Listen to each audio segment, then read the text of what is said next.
Vítajte. Dnes sa pozrieme na jednu fascinujúcu a možno trochu zabudnutú kapitolu Hollywoodu. Týka sa slobodomurárov. Máme k tomu zaujímavý článok z The Hollywood Reporter, ktorý odkrýva prepojenia medzi touto, povedzme, exkluzívnou mužskou spoločnosťou a veľkými menami zábavného priemyslu. Áno, je to téma, ktorá často evokuje rôzne konšpirácie, však ako vo filmoch typu Lovci pokladov. Presne, ale zdá sa, že tu ide o viac než len fantáziu. Určite. Zdroje ukazujú, že to má reálny základ. Napríklad samotný Walt Disney. Ten bol v mladosti členom Dimolej. Čo je vlastne tá organizácia Dimolej? To je v podstate taká mládežnícka organizácia prepojená so slobodomurármi. Ako keby taká prípravka. Aha, rozumiem. Takže Disney nebol jediný. Ani zďaleka.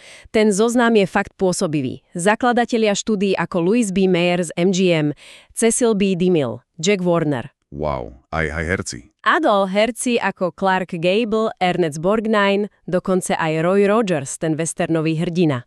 To je neuveriteľné. A koľko ich vlastne bolo?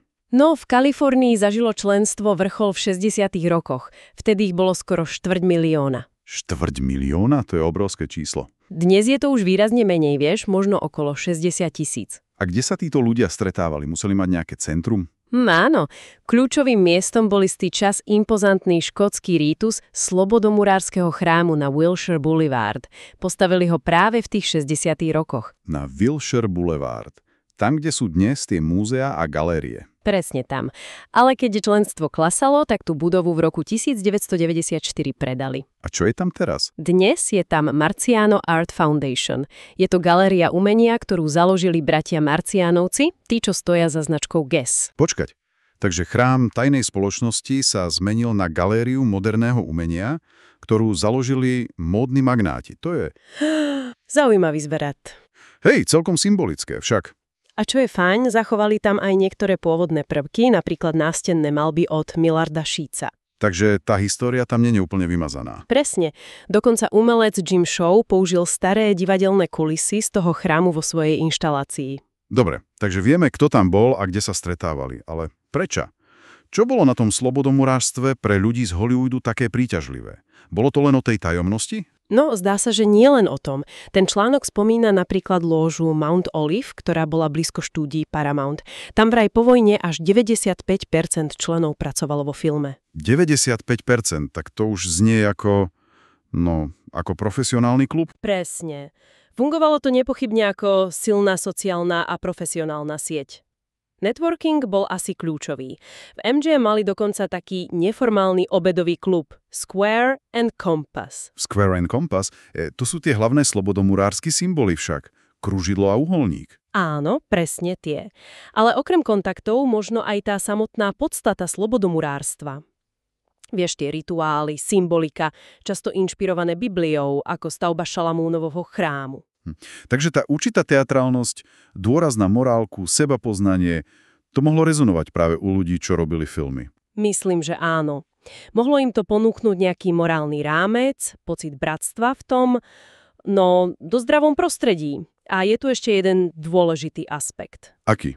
Slobodomurári boli historicky vnímaní ako relatívne otvorenejší voči prijímaniu Židov. Určite otvorenejší než mnohé iné spoločenské kluby tej doby. To je fakt zaujímavé. Vzhľadom na to, akú dôležitú úlohu hrali židovskí tvorcovia pri zakladaní Hollywoodu. Presne, takže táto exkluzívna spoločnosť mohla byť paradoxne jednou z ciest, ako sa integrovať. Samozrejme, táto otvorenosť bola neskoro aj zneužitá. Myslíš tú nacistickú propagandu o židovsko-slobodomurárskom sprispáhaní? Áno, presne to.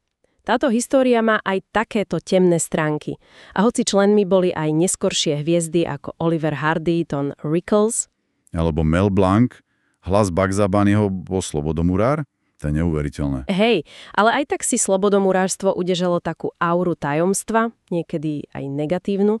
Dnes už asi takéto dominantné, čisto mužské siete v Hollywoode nenájdeme. Tá klubová kultúra si pretrváva, ale v inej forme. Určite, ale miesta ako napríklad Soho House sú už koedukované, otvorenejšie. Takže keď to zhrnieme, čo si z toho zobrať?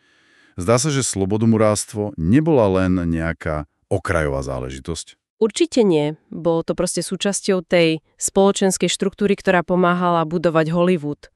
Poskytovalo sieť, identitu. A zanechalo stopy. Nielen v životopisoch, ale aj fyzicky, ako ten chrám. Presne.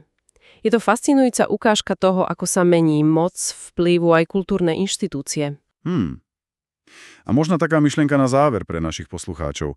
Ako asi funguje networking a budovanie vplyvu v dnešnom kreatívnom priemysle? Nahradili už moderné platformy a otvorenejšie kluby úplne túto historickú potrebu, no, povedzme, exkluzívnych spojení?